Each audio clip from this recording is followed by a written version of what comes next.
Hello everyone. स्वागत है आप सब लोगों का कलाम एकेडमी के इस चैनल पर।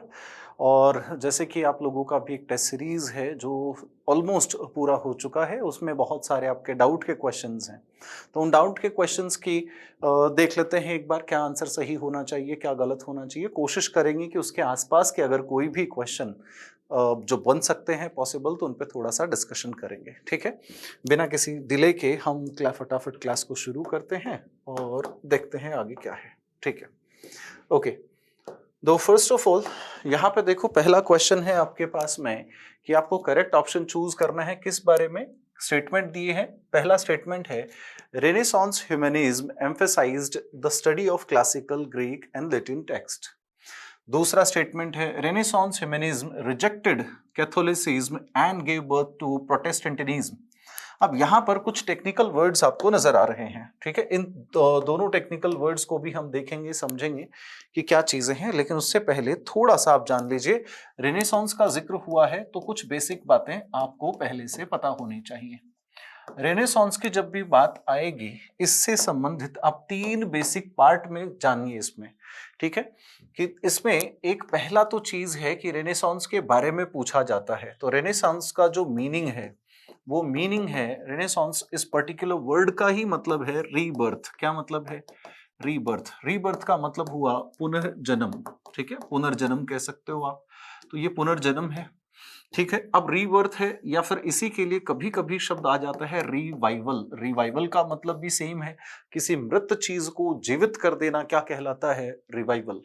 तो इसका अर्थ तो ये हो गया। अब रेनेसांस में जब हम कह रहे हैं कि पुनर्जन्म हुआ है या मृत चीज को फिर से जीवित किया गया है, तो किसकी बात है? यहां पर जो डिस्कशन चल रहा है वो है किस चीज के बारे में? रिवाइवल ऑफ क्लासिकल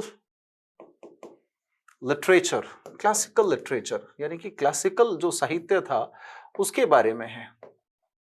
ठीक है, चाहे वो ग्रीक का हो, चाहे वो लैटिन का हो। ग्रीक एंड लैटिन लैंग्वेज का जो लिटरेचर है उसके बारे में ये रिवाइवल करता है, उसको रिवाइव करता है, फिर से जागृत करता है।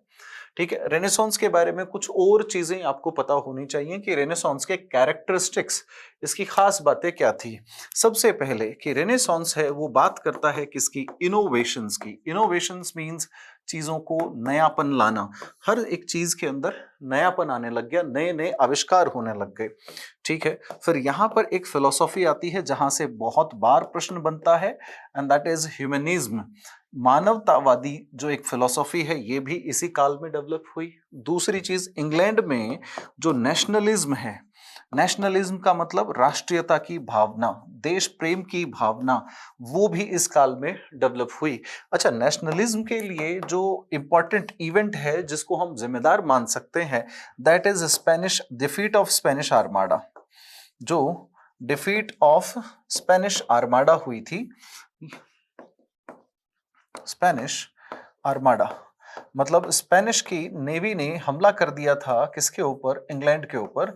तो वहां पर नेवी के रूप से, नेवल दृष्टि से, नेवी के हिसाब से इंग्लैंड बहुत कमजोर स्थिति में होता था और स्पेन ने उसे वहीं पर समुद्र के मार्ग से ही हमला करना चाहा।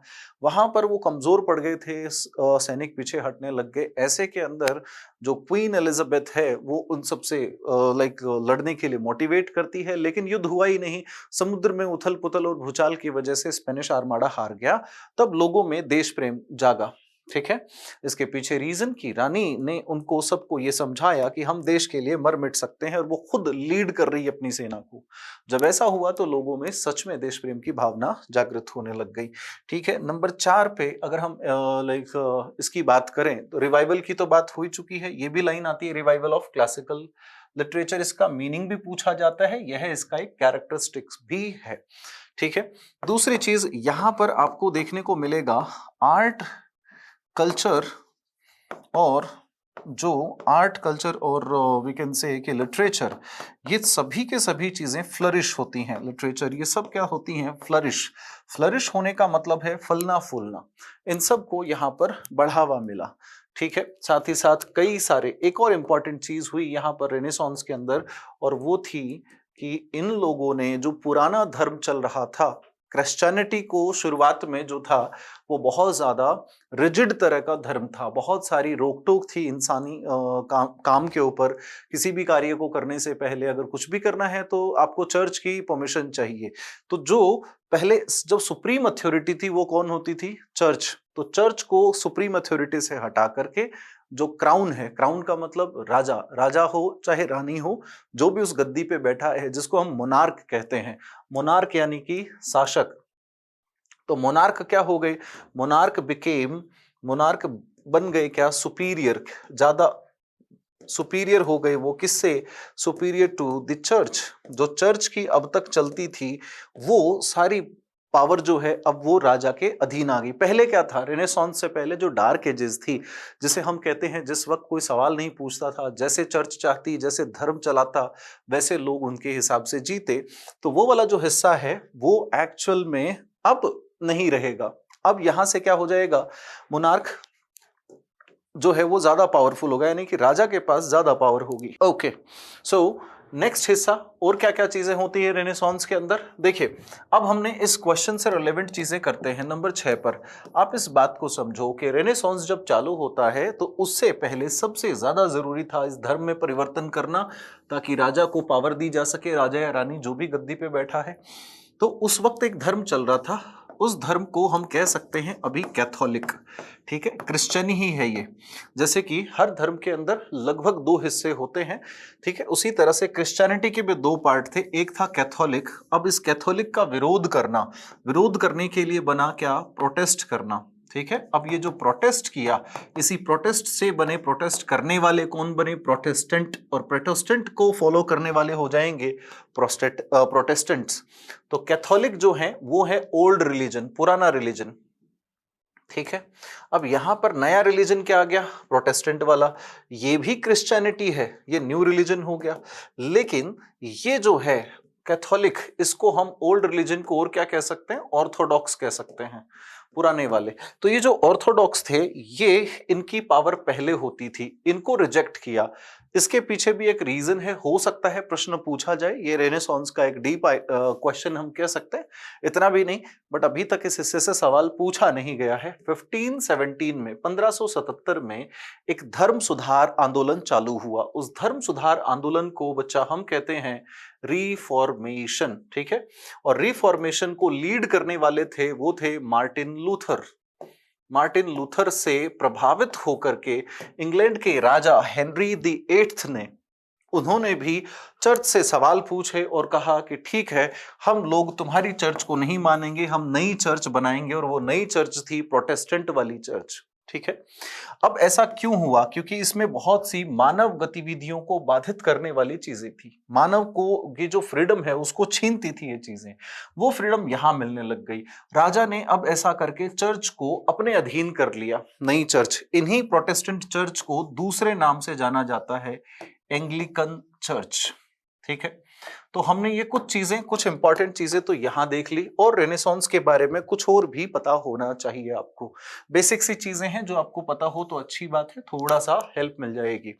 रेनेसांस में हम कुछ इंपॉर्टेंट चीजें देखते हैं, जैसे कि एक प्रिंटिंग प्रेस सबसे बड़ा इनोवेशन माना जाता है इसी दौर में। इनोवेशन तो हो ही रहा था, हमने पहला कैरेक्टरिस्टिक वही लिखा है कि इनोवेशन था, नयापन था। तो प्रिंटिंग प्रेस से संबंधित तो दो सवाल हैं। एक तो प्रिंटिंग प्रेस है पूरी दुनिया में सबसे पहले प्रिंटिंग प्रेस, तो first in the world, first in the world, पूरी दुनिया में जो सबसे पहली प्रिंटिंग प्रेस आई वो कौन सी थी? That was Gutenberg. कौन सी? गुटनबर्ग। ठीक है, तो गुटनबर्ग की जो प्रिंटिंग प्रेस है वो सबसे पहले आती है, और ये आती है 1455 में। ठीक है, 1455 में गुटनबर्ग की एक प्रिंटिंग प्रेस आ जाती है। और यहां से जो इसका फर्स्ट पब्लिकेशन है, पहली बुक जो पब्लिश होती है, दैट इज एक्चुअली एक बाइबल थी। तो गुटनबर्ग ने छापी, इसीलिए कह दिया गुटनबर्ग बाइबल। ठीक, अब ये तो हो गई दुनिया में ही। ठीक है, लेकिन ये वाला जो था ये जर्मनी के अंदर था। ये जो बाइबल थी, आई वुड से सॉरी, ये गुटनबर्ग जो प्रिंटिंग प्रेस है ये कहाँ पे थी? गुटनबर्ग प्रिंटिंग प्रेस थी जर्मनी के अंदर। लेकिन अगर फर्स्ट इंग्लैंड की बात करें, फर्स्ट इन इंग्लैंड, इंग्लैंड में जो फर्स्ट थी वो थोड़ा सा 25 एक साल बाद में, मतलब फर्स्ट इन इंग्लैंड ये आया था 1476 में, 1476 में। अब याद रखिए 1476 में जो इंग्लैंड में आया वो था कैक्सटन, विलियम कैक्सटन। तो विलियम कैक्सटन ने एक इंग्लैंड में सबसे पहले प्रिंटिंग प्रेस की मशीन लगा दी, ठीक है। और जो आपकी लाइक सबसे इंपॉर्टेंट ऑथर्स में से जॉफ्री चौसर आते हैं, जॉफ्री चौसर की सबसे इंपॉर्टेंट बुक कैंटरबरी टेल्स, वो भी विलियम कैक्सटन की प्रिंटिंग प्रेस ने ही छापा था। ये कहाँ था? तो ये लाइक वेस्टमिंस्टर एबे आपके एक सिलेबस भी है, सिलेबस का एक पार्ट भी है प्रोज के अंदर। तो वहां पर उसी कॉर्नर, उसी बिल्डिंग के एक कॉर्नर में इनका ऑफिस हुआ करता था, ठीक है। तो बस ये चीज याद रखें। एक और चीज आप याद रखते हैं, इसी इनोवेशन के चलते, इसी इनोवेशन में इससे ठीक 100 साल बाद, 100 ईयर्स बाद कौन सी ईयर आएगी? 1576। 1576 वॉज कि कौन सा साल था कि फर्स्ट क्या लग गया, फर्स्ट थिएटर खुला, फर्स्ट थिएटर इन इंग्लैंड में, और उसका नाम भी क्या था? The theatre. उसका मालिक का नाम तो नहीं पूछा जाता, बट फिर भी जेम्स बर्बेज नाम का एक कैंडिडेट था जिसने इसको ऑन किया, ठीक है। ओके, तो ये रेनेसांस से संबंधित कुछ खास बातें थी। रेनेसांस के अगर हम कुछ पॉइंट्स वगैरह इन सब को देखें कि कौन कौन से रेनेसांस में किस तरह के काम यूजुअली होते थे, किस तरह के राइटर थे, तो सबसे पहले देखो एक आपके पास नाम आता है जिसे हम कहते हैं थॉमस मोर। और थॉमस मोर का एक सबसे इंपॉर्टेंट वर्क जिसे हम कहते हैं यूटोपिया, ठीक है।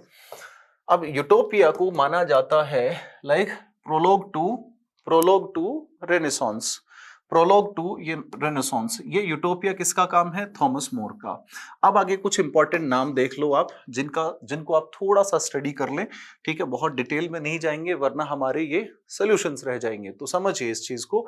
जो जो नाम बताऊं उस पर आप जरूर ध्यान देना। एक है आपके पास एक है थॉमस वाइट, ये नाम आपको इंपॉर्टेंट होगा। मैं बोल देता हूं चीजें। थॉमस वाइट जो है वो इंसान है जो सोनेट को इटली से इंग्लिश में लिखने, इटालियन लैंग्वेज से इंग्लिश में लिखना चालू किया। और इसी का योगदान दिया किसने? अर्ल ऑफ सरे, जिसका नाम है हेनरी हॉवर्ड।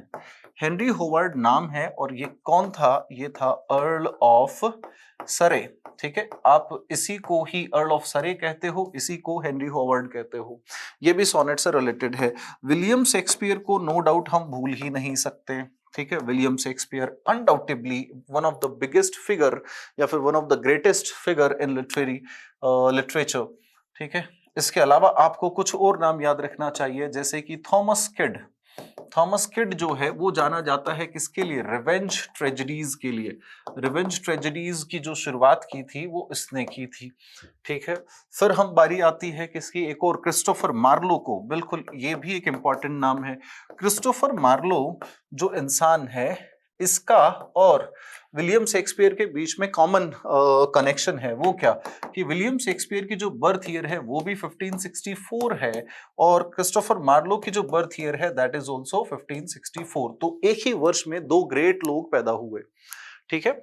1564 में ये पैदा हो गया, लेकिन इसकी डेथ बहुत जल्दी होगी, 30 इयर्स के आसपास की एज में इसकी डेथ हो जाती है। तो ऐसे में ये इतना ज्यादा पॉपुलर नहीं हो पाया, लेकिन फिर भी क्रिस्टोफर मार्लो का आप एक काम जरूर याद रख सकते हैं, और वो कौन सा है? That is like okay, Christopher Marlowe के लिए आपको एक काम करना है, इसके कुछ इंपॉर्टेंट वर्क्स हैं वो जरूर देख लेना, मैं यहां नहीं लिख रहा हूं, ठीक है। ओके, तो ये कुछ लोग हैं जिनको आपको जरूर याद रखना है।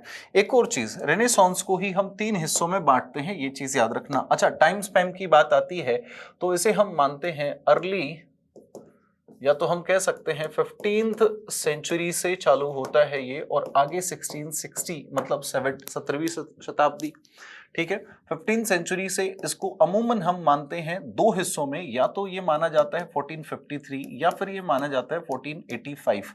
1485 में तो हुआ था एंड ऑफ किसका? Wars of roses, the Wars of roses, ठीक है, युद्ध चल रहा था इंग्लैंड के अंदर, गृह युद्ध, दो शाही परिवारों के बीच में सिंहासन की गद्दी को लेकर के कौन शासक होगा। ठीक है, तो उस वॉर को हम कहते हैं the Wars of roses. 35 years और 40 इयर्स तक ये लड़ाई चली थी। ठीक है, तो उसकी समाप्ति के बाद में थोड़ा सुख चैन आ गया था इंग्लैंड में, तो उस ईयर को माना जाता है 1485 की यहां से रेनेसांस की शुरुआत हुई। फिर 1453 यहां पर एक्चुअल में हुआ था फॉल ऑफ कॉन्स्टेंटिनोपल। कॉन्स्टेंटिनोपल क्या है, पुराने जमाने में जो रोमन लोग थे उनकी एक बहुत बड़ी एक कह सकते हैं साम्राज्य था, जिसे बाइजेंटीन कहते हैं। बाइजेंटीन का एक पार्ट था कॉन्स्टेंटिनोपल, जैसे हिंदी में आप किस्तंतुनिया कहते हो। तो उस जगह पर उन अंग्रेजों की हार हुई, टर्किश लोगों ने इन पर अटैक किया था। ठीक है, जो टर्क्स थे उन लोगों ने इन पे अटैक किया और ये जगह को 1453 में जीत लिया गया। आज ये टर्की का ही पार्ट है, जिसे इस्तांबुल कहा जाता है। ठीक है, तो ये कुछ इंपॉर्टेंट इवेंट्स हैं। और इवेंट इसमें क्या हम ऐड कर सकते हैं, एक और चीज कि लाइक अमेरिका डिस्कवर हो गया था, अमेरिका की खोज हो चुकी थी। साथ ही ये पता चल गया था कि हमारा जो यूनिवर्स है वो कैसा है, हमारा यूनिवर्स हेलियोसेंट्रिक है। कैसा है, हेलियोसेंट्रिक। हेलियोसेंट्रिक होने का मतलब कि सूर्य केंद्र है, पृथ्वी चक्कर लगा रही है। इससे पहले लोग ये मानते थे कि हेलियोसेंट्रिक, तो ये पता चला पहले लोग क्या मानते थे, इससे पहले लोग मानते थे कि हमारा जो यूनिवर्स है वो जियोसेंट्रिक है। जियोसेंट्रिक होने का मतलब क्या है कि पृथ्वी केंद्र में है, सूर्य चक्कर लगाता है, चांद चक्कर लगाता है, या फिर बाकी की जो भी चीजें, तारे वारे सब इधर उधर, पृथ्वी एक जगह पर है, स्टैटिक है, सारी चीजें इसके चक्कर लगाती है। इस चीज का जिक्र हम कहाँ देखते हैं, आपकी एक पोएम है द सन राइजिंग, तो उसके अंदर भी आप इसी साइंस का, इसी थ्योरी का, या फिर इसी हम कह सकते हैं कि ये जो कॉन्सेप्ट है जो पता चला, ये जो आइडियोलॉजी डेवलप हुई, not ideology I would say, कि ये जो जानकारी लोगों को मिली उसको उसने उस पोएम के अंदर जॉन डन ने मेंशन किया हुआ है। ठीक है, अब इस टोटल हिस्से को जो हमने सीखा कि लगभग मान लेते हैं 1453 से लेकर के 1660 तक हमारा रेनेसांस चलता है। इसको हम तीन हिस्सों में बांटते हैं। पहला हिस्सा है 1453 से लेकर के और 1558 तक। ये जो हिस्सा है ये कहलाता है अर्ली रेनेसांस, शुरुआत का रेनेसांस। इसके अंदर कई सारे अलग अलग राजा आए। ठीक है, इसके अंदर हेनरी 7th 8th और मैरी द फर्स्ट, एडवर्ड, कई सारे किंग बने, किंग अलग अलग बने। ठीक है, एक तो ये हिस्सा है। ठीक है, ये अर्ली रेनेसांस मतलब बहुत ज्यादा इसके अंदर डेवलपमेंट नहीं हुआ था अभी भी। फिर आता है इसके बाद वाला हिस्सा जो कि ज्यादा इंपॉर्टेंट है। ज्यादा इंपॉर्टेंट क्यों कह रहा हूं मैं, क्योंकि 1558 में रानी बनती है और 1603 तक रानी बन के रहती है, and that is queen Elizabeth. तो इसी को कहा जाता है एलिजाबेथन एज, एलिजाबेथन एज। और यहां से एक सवाल आता है, एक सवाल इंपॉर्टेंट है, मैं फिर से मार्क कर रहा हूं। यहां से सवाल आता है, एलिजाबेथन पीरियड को कहा जाता है golden age of literature, golden age of literature. ठीक है, इस हिस्से को कहा जाता है। फिर भाई ये एक अर्ली रेनेसांस हो गया। एक आप देख रहे हो कौन सा हिस्सा, एक आपके पास है गोल्डन एज ऑफ रेनेसांस, यानी कि इसे हम पीक रेनेसांस कह सकते हैं। क्या कह सकते हैं, पीक, यानी कि चोटी ये थी। फिर थोड़ा डाउनफॉल आएगा, जाहिर सी बात है। तो 1603 के अंदर क्योंकि एलिजाबेथ की कोई संतान नहीं थी, तो इन्होंने अपने भतीजे को राजा बनाया, जो कि 1625 तक रहेगा, लेकिन हम इसको सीधा सा लिख रहे हैं 1660 तक। ये जो पीरियड है ये माना जाता है लेट रेनेसांस, लेट रेनेसांस। यहां से एक पीवाईक्यू आता है। 1608 के अंदर एक महान कवि का जन्म हुआ। ठीक है, जिनका नाम क्या है, जॉन मिल्टन। क्या नाम है, जॉन मिल्टन। जॉन मिल्टन इस ईयर में पैदा हुए, जॉन 1608 में। तो जॉन मिल्टन को कहा जाता है the last great poet of renaissance. दो बार सवाल पूछा जा चुका है, the last great poet of renaissance कौन है, रेनेसांस का last greatest poet is John Milton. John Milton पैदा किस एज में हुआ है, रेनेसांस में, लेकिन ये नियो क्लासिकल के अंदर भी काम करेंगे। इसके जो इंपॉर्टेंट वर्क हैं जॉन मिल्टन का, जो कि लाइक हम कह सकते हैं कौन सा वाला, जो इसने एपिक लिखा था। ठीक है, तो ये जो एपिक है इसके, पैराडाइज लॉस्ट, वो वहीं पर आएगा न्यू क्लासिकल पीरियड के अंदर। ठीक है, तो ये रेनेसांस की सारी बातें थी। अब इस क्वेश्चन पे आ जाओ जरा।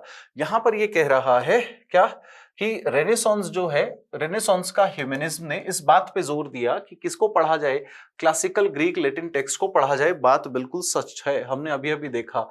रेनेसांस का ह्यूमनिज्म है, उसने किसको रिजेक्ट किया? कैथोलिक को। याद करो, दो तरह का धर्म था, पुराना वाला कैथोलिक, उसके खिलाफ प्रोटेस्ट करके प्रोटेस्टेंट बने, तो उन्होंने कैथोलिक का विरोध किया, जिसकी वजह से जन्म किसका हुआ?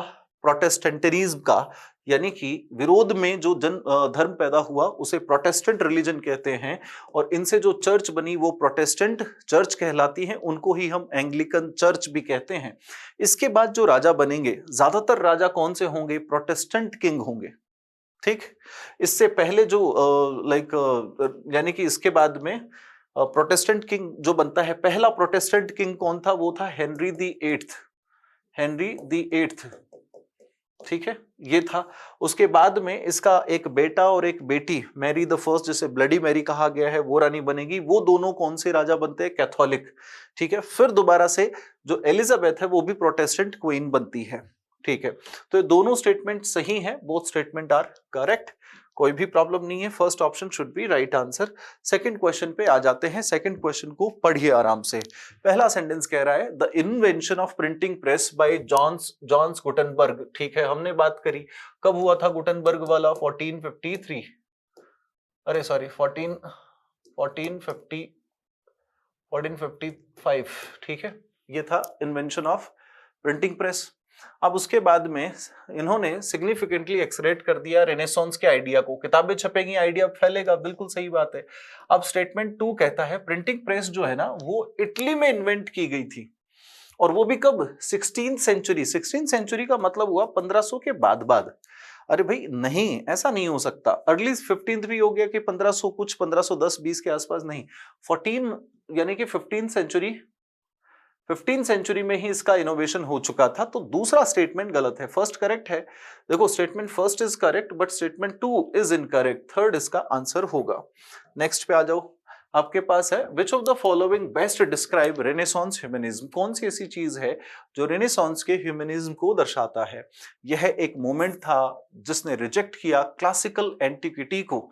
अरे भाई, रिजेक्ट थोड़े ना किया था क्लासिकल को, एक्सेप्ट किया था, एडमायर किया था, उसको रिवाइव किया था। तो ये पहला वाला ऑप्शन गलत हो गया, जबकि आपको बेस्ट डिस्क्राइब्स यानी कि करेक्ट ढूंढना है। It was an intellectual movement that revived, जिसने पुनर्जीवित कर दिया किसको? क्लासिकल लिटरेचर को। तो बिल्कुल ठीक है। It was primarily concern with the mystical religious experiences, धार्मिक जो अनुभव थे, और वो भी रहस्यमय धार्मिक अनुभव, उनसे प्राइमरीली कंसर्टेड नहीं। ये धर्म के विरुद्ध नहीं गया, अलग धर्म बनाया, एक तरह से कुछ चीजों का विरोध किया था। इट वॉज फोकस्ड एक्सक्लूसिवली किस पे? Scientific experimentation in theory of relativity. Theory of relativity का कोई जिक्र नहीं है, साइंटिफिक एक्सपेरिमेंट हुआ, लेकिन सिर्फ इस पे हुआ ऐसा नहीं। यहां से लोगों ने यात्राएं भी करी, समुद्री यात्राएं करी, लाइक पूरे उसका चक्कर लगाया पृथ्वी का। ये सारे काम इस एज में हुए थे, तो ये पूरी तरह से सही नहीं है। साइंस जरूर था, लेकिन थ्योरी ऑफ रिलेटिविटी का अभी तक कोई कनेक्शन नहीं है। सेकंड ऑप्शन इसका करेक्ट आंसर होगा। ठीक है, याद देखो, एक छोटा सा कंफ्यूजन आपको हो सकता है किसमें। एक रेनेसांस का मतलब होता है रिवाइवल ऑफ लिटरेचर। ठीक है, ये तो होगा किसका? रेनेसांस का। R for Renaissance, R for revival, ऐसा याद रखना। ठीक है, एक होता है इमिटेशन। इमिटेशन का मतलब होता है नकल, और नकल ऑफ ग्रीक लिटरेचर, ग्रीक या क्लासिकल लिटरेचर, ग्रीक और लैटिन लिटरेचर जो है, उसकी जो नकल की गई, इमिटेट किया गया, वो किस में होता है? वो होता है नकल, यानी कि न से नकल और न से होगा नियो क्लासिकल। ठीक है, आप कुछ भी तरीके से याद रख सकते हो, ये कंफ्यूज मत होना। ग्रीक लिटरेचर को रिवाइव करने का काम रेनेसांस में हुआ, नकल करने का काम यानी इमिटेशन का काम नियो क्लासिकल में हुआ। ठीक है, चलो, which of the following statement is true to Doctor Faustus. Doctor Faustus जो है, ये किसका काम है? ये है, मैंने थोड़ी देर पहले आपको एक नाम बताया था, क्रिस्टोफर मार्लो। कौन सा नाम है? Christopher Marlowe. ये उसका काम है। तो ये नाम से ही हो जाएगा। विलियम शेक्सपियर नहीं लिखा, क्रिस्टोफर मार्लो ने लिखा था। बेन जॉनसन कौन है? बेन जॉनसन भी आप याद रख सकते हो। बेन जॉनसन है वो लेट एलिजाबेथन प्लस वो पूरे टाइम अपने जैकोबियन एज में, रेनेसांस सॉरी एलिजाबेथ एज के जस्ट बाद में जो एज आती है विच इज जैकोबियन एज, वहां पे सबसे ज्यादा ये पोइट जो थे वो कोर्ट पोइट थे, यानी कि दरबारी कवि थे। ठीक है, तो उसका आंसर तो ये होगा, जॉन मिल्टन नहीं। फिर नेक्स्ट है आपके पास, अब देखो इन सब चीजों पे हम पहले ही बात कर चुके हैं। पहला है आपके पास ह्यूमनिज्म। ह्यूमनिज्म क्या करेगा भाई? ये एक रिफॉर्म मूवमेंट तो नहीं है, लिटरेरी फ्लावरिंग बिल्कुल है इसके अंदर, लेकिन ये नहीं, सॉरी, क्लासिकल रिवाइवल, ये स्प्रेड ऑफ नॉलेज। तो इन सब में देखते हैं, देखो प्रिंटिंग प्रेस किस पे काम करेगी? प्रिंटिंग प्रेस कम काम करेगी किसमें? स्प्रेड ऑफ नॉलेज के अंदर। एलिजाबेथन एज क्या कहलाती है? Literary flowering. भाई साहित्य रूप से फ्लावरिंग, फलना फूलना सबसे ज्यादा इसी एज में हुआ। ठीक है, रेफॉर्मेशन क्या है? रिलीजियस। और ह्यूमनिज्म क्या है? क्लासिकल रिवाइवल है। ठीक है, तो इसका मतलब ए में हुआ 3 और बी में हुआ फर्स्ट। तो इतने से आंसर हो रहा है क्या? ए में 3 इसी से हो जाएगा आंसर, सी में 4 है और डी के अंदर 2 बिल्कुल करेक्ट है। तो second option is right one. ये सारी चीजें पहले ही देख चुके हो, हम पढ़ चुके हैं इसको। देखो, विच of the following best explains relationship between renaissance and reformation? Reformation क्या है? धर्म सुधार। रेनेसांस और रिफॉर्मेशन को के बीच का जो रिलेशन है वो कौन बेहतर एक्सप्लेन करता है, ये आपको बताना है। पहला देखो, the renaissance directly caused reformation bye ending church authority in Europe. Renaissance ने सीधा सीधा रिफॉर्मेशन को कॉज द रिफॉर्मेशन, रेनेसांस की वजह से रिफॉर्मेशन आया और उससे सीधा सीधा यूरोप के अंदर जो चर्च की अथॉरिटी थी वो खत्म हो गई। ठीक है, द रेनेसांस, अब देखो ये सीधा आप ये नहीं कह सकते रेफॉर्मेशन एक टाइप, रेफॉर्मेशन की वजह से भी रेनेसांस आया है, रेनेसांस की वजह से रेफॉर्मेशन आया ऐसा नहीं कह सकते। The renaissance and reformation developed independently, अलग अलग नहीं, एक दूसरे से रिलेवेंट तो हैं। ठीक है, तो इंडिपेंडेंटली तो नहीं है। फिर उसके बाद में रेनेसांस ह्यूमनिज्म, रेनेसांस का जो ह्यूमनिज्म था उसने फोस्टर किया किसको? Critical scholarship. उसने किसको किया? ऐसे विद्यार्थियों को सोचने समझने पर मजबूर किया जिसकी वजह से क्या होगा? रिफॉर्म मूवमेंट्स, रिफॉर्म यानी कि धर्म सुधार के जो आंदोलन है वो चालू हो गए। ये हम कह सकते हैं। रेफॉर्मेशन एलिमिनेटेड रेनेसांस, अरे नहीं, रेफॉर्मेशन ने, धर्म सुधार ने रेनेसांस को थोड़े ना खत्म किया, ये नहीं। तो इसमें से बेहतर है जो वो थर्ड आंसर। नेक्स्ट है एक एसवीओसी का सीधा सीधा क्वेश्चन है। देखो, he proved what? His innocence. तो उसने साबित किया क्या? क्या का आंसर देने वाले शब्द क्या होते हैं? ऑब्जेक्ट। तो ये ऑब्जेक्ट है, subject verb object, first option is right answer, और कहीं पर कोई दूसरा नहीं। ये कॉम्प्लीमेंट नहीं है बच्चा, कॉम्प्लीमेंट नहीं है। देखो आप याद रखो, अगर किसी भी वर्ब से आप सवाल पूछते हो, दो सवाल पूछो, या तो पूछो हुम को हिंदी में हम कह सकते हैं दो शब्द, किसे या किसको, किसे या किसको, ये सवाल पूछोगे, या फिर पूछोगे व्हाट। ठीक है, तो इसका जवाब आता है क्या? ये सवालों के जो भी शब्द जवाब देते हैं वो ऑब्जेक्ट होते हैं। यदि दोनों आए तो दोनों ऑब्जेक्ट हैं। ठीक है, इसका जो जवाब आता है वो होता है ह्यूमन, इंसान ज्यादातर, या फिर मैं कह दूं सजीव, लिविंग। जबकि इसकी बात करते हैं तो ये बात करता है नॉन लिविंग की। ठीक है, तो यहां पर उसने साबित की अपनी, उसने क्या साबित किया? अपनी बेगुनाही। ठीक है, द मिल्क टर्ड सार। अब देखो सार का मतलब होता है खट्टा, मिल्क है वो कैसा हो गया? खट्टा। तो सब्जेक्ट वर्ब, अब ये खट्टा व्हाट का आंसर तो नहीं है, कैसा का आंसर है। कैसा होता है क्या? एडजेक्टिव, और एडजेक्टिव काम करते हैं कॉम्प्लीमेंट का। तो subject verb complement, subject verb complement. अगले में आ जाओ, the soldier marched into the valley. पहला सेंटेंस है, सॉरी, इसमें सोल्जर्स, द सोल्जर्स हो गया सब्जेक्ट, मार्च्ड क्या हो गया? मार्च्ड है यहां पर वर्ब, यानी मार्च का मतलब होता है चलना। ठीक है, मिलिट्री वर्ड है। इनटू द वैली, ये आंसर देते हैं वेयर का, कहां? कहाँ की तरफ गए, वेयर का आंसर देने वाले शब्द होते हैं प्लेस बताने वाले, और प्लेस बताने वाले शब्द होते हैं एडवर्ब। एडवर्ब को हम डिनोट करते हैं किससे, ए से। तो यहां पर ये है सब्जेक्ट, वर्ब और एडवर्ब, सिर्फ इतना ही है और कुछ इसमें है नहीं। नेक्स्ट देखो, ही नेम्ड द बेबी, ये बी ए बी नहीं, ये होना चाहिए B A B Y, baby. He named the baby Rahul. अब ये राहुल बेबी की जानकारी, तो ये हुआ, देखो नाउन की जानकारी देने वाला एडजेक्टिव शब्द। वैसे नाउन भी, नाउन की जानकारी नाउन भी दे सकता है, जैसे कि अगर मान लो कि मैं कहूं ही इज अ टीचर, वह एक टीचर है, तो भाई ये टीचर है तो नाउन, लेकिन ये काम किसका कर रहा है, ही की जानकारी देने का, तो ये कॉम्प्लीमेंट बनेगा। क्या बनेगा, कॉम्प्लीमेंट। कॉम्प्लीमेंट को सी से हम डिनोट करते हैं, तो ये हो गया कॉम्प्लीमेंट किसका, बेबी का। तो ये हुआ बेबी क्या है, ही नेम्ड हुम, किसका नाम रखा, उसने, आपने कहा बेबी का, तो ये ऑब्जेक्ट है, ऑब्जेक्ट का कॉम्प्लीमेंट करेक्ट। नेक्स्ट पे आ जाओ, adjective can be made to function. देखो आपको कुछ लाइंस बतानी है जो नॉट ट्रू है, एडजेक्टिव के बारे में जो सच नहीं है ये बताना है आपको, कौन सी लाइन सच नहीं है। Adjectives can be made to function like और take the role of nouns in a sentence.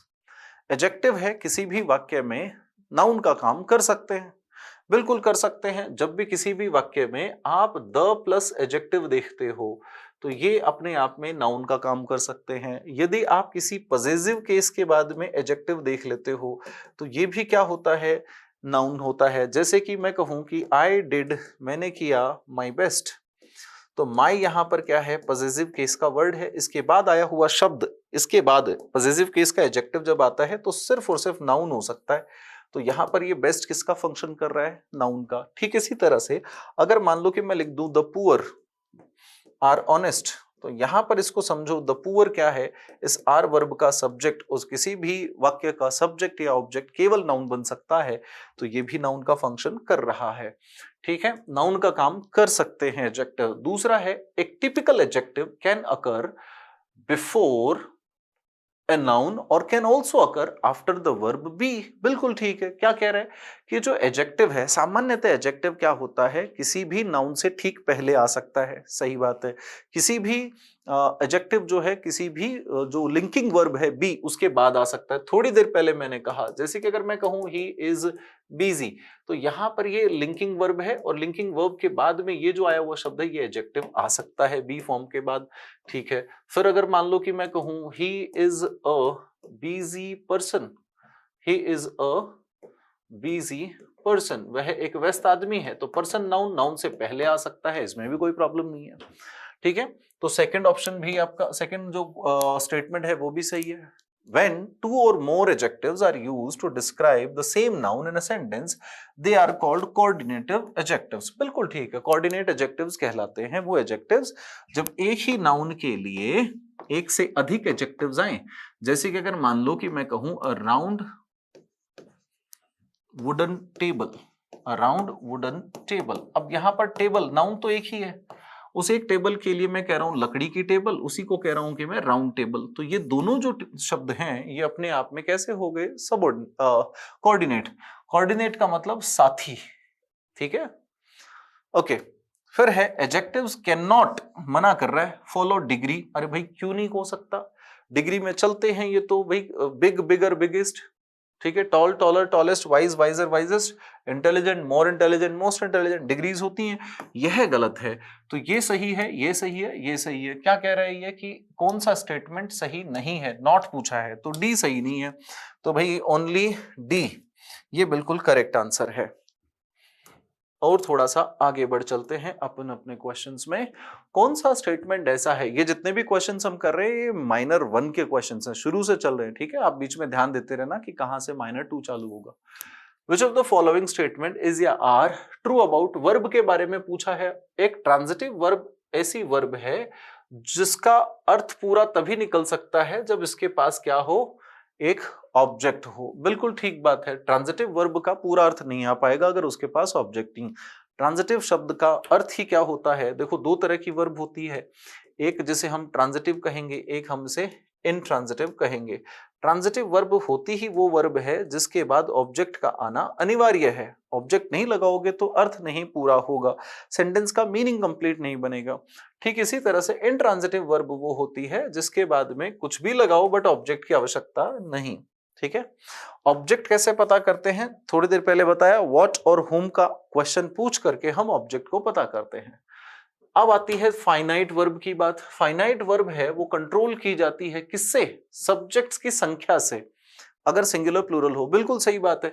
Finite verb वो वर्ब होती है जो या तो टेंस के हिसाब से बदलती है या सब्जेक्ट की संख्या के हिसाब से। जैसे कि अगर मान लो कि मैं कहूं कि वह जाता है तो क्या होगा, ही गोज। लेकिन अगर मैं इसकी सब्जेक्ट की संख्या बना दूं, ये सिंगुलर है, यहाँ पे प्लूरल सब्जेक्ट लिख दिया मैंने यू। जैसे ही मैंने यू लिखा तो अब गोज नहीं गो होगा, मतलब ये वर्ब बदली, किसके हिसाब से बदली, सब्जेक्ट की संख्या, सिंगुलर और प्लूरल के हिसाब से। ठीक है, इन्फिनिटिव्स आर द रूट वर्ब्स। इन्फिनिटिव्स होती हैं मतलब वो मूल वर्ब होती हैं, बिल्कुल ठीक बात है। The gerund and participles verbs working as a noun. Gerund जो और पार्टिसिपल वर्ब्स होती है ना, वो नाउन की तरह काम करती हैं। क्या ये बात सही है? जिरंड क्या होती है पहले तो ये बताओ। जिरंड होती है वह वर्ब जिसके साथ में आईएनजी लगे। और जो पार्टिसिपल्स वर्ब्स होती हैं, अब पार्टिसिपल वर्ब्स कौन सी हैं भाई? देखो, पार्टिसिपल का एक्चुअल में दो तरह की वर्ब्स होती हैं। एक तो होती है पार्टिसिपल में वर्ब का थर्ड फॉर्म, एक होती है वर्ब के साथ आईएनजी फॉर्म। तो क्या ये किसका काम करती हैं, working as a noun? Gerund are, sorry gerund, ये सेंटेंस मैंने गलत पढ़ लिया ना, ये लिखा हुआ है जिरंड्स जो हैं वो कैसे काम करती हैं। Gerunds are participle verbs working as a noun. Gerund वो होती हैं, वो पार्टिसिपल वर्ब्स होती हैं जो नाउन का काम करती हैं। तो जिरंड को नाउन कहा जा रहा है ना, हाँ ये सही है, जिरंड को नाउन कहा जा रहा है। पार्टिसिपल वर्ब्स होती है मतलब आईएनजी के फॉर्म में होती हो सकती हैं, ये नाउन का काम करती हैं, ठीक है। ऑक्सिलरी वर्ब्स जो होती हैं वो ज्यादातर किसके साथ आती हैं, मेन वर्ब, बिल्कुल ठीक बात है। ऑक्सिलरी वर्ब मतलब हेल्पिंग वर्ब होती हैं, तो ये सारे सही हैं क्या, A B C D E, okay, this is the right answer. ठीक है, हम्म, अगले क्वेश्चन पे चलते हैं। अगला क्वेश्चन है आपके पास, मैच द फॉलोइंग। ठीक है, आपको मैच कराना है किस हिसाब से, कौन सा है, एडवर्ब ऑफ ड्यूरेशन बताओ कौन सी है, अवधि बताने वाला। देखो, वेरी, ज्यादा, टू, ज्यादा, क्वाइट यानी बिल्कुल, एग्जैक्ट या ऑलमोस्ट, लगभग, एक्सट्रीमली ये तो अलग है, ब्रीफली थोड़े समय के लिए, टेम्परेरी कुछ समय के लिए, हमेशा के लिए और अनंत काल के लिए। ये सभी शब्द क्या बताती हैं, अवधि बता रही हैं, और अवधि को हम ड्यूरेशन कहते हैं। तो ये हो सकता है, यानी कि फर्स्ट में क्या होना चाहिए, फर्स्ट में टू होना चाहिए, फर्स्ट में टू, आंसर तो इसी से हो गया। लेकिन फिर भी देख लेते हैं, एडवर्ब ऑफ डिग्री जो है, डिग्री का मतलब स्तर, कम ज्यादा की जब हम बात करें तो यहां पर थोड़ी देर पहले हम कम ज्यादा की बात कर रहे थे, ये बिल्कुल ठीक है। मैनर का मतलब तरीका, कैसे किसी भी काम को करते हो, सावधानी से, खुशी खुशी से, आराम से, जोर से, मतलब तेज आवाज के साथ या आसानी से, ये तरीका हो गया। फिर है स्थान बताने वाले, हर जगह पर, कहीं नहीं, बाहर, ऊपर सीढ़ियों से। ठीक है, तो ये इनको इस तरह से मैच करा लेना है, फोर्थ ऑप्शन करेक्ट है। आगे बढ़ते हैं, एडजेक्टिव्स विच रेफर्स ऑल और नथिंग। वे एडजेक्टिव्स जो या तो बताएं कि सारा या कुछ नहीं, उनको हम क्या कह सकते हैं, ग्रेडेबल नहीं, ये होते हैं नॉन ग्रेडेबल होते हैं। ठीक है, नॉन ग्रेडेबल मतलब जिसको कम या ज्यादा नहीं करते, क्योंकि ये या तो होते हैं मतलब ऑल होते हैं, या नहीं होते मतलब नथिंग। ये बिल्कुल ठीक है, नॉन ग्रेडेबल मतलब जिनको कम से ज्यादा नहीं किया जा सकता। एग्जाम्पल देखो, अगर मैं कहूं कोई भी चीज कंप्लीट है, मान लो कि 1 से लेके 100 तक की काउंटिंग लिखनी है, तो कंप्लीट ये केवल तब होगी जब 100 है।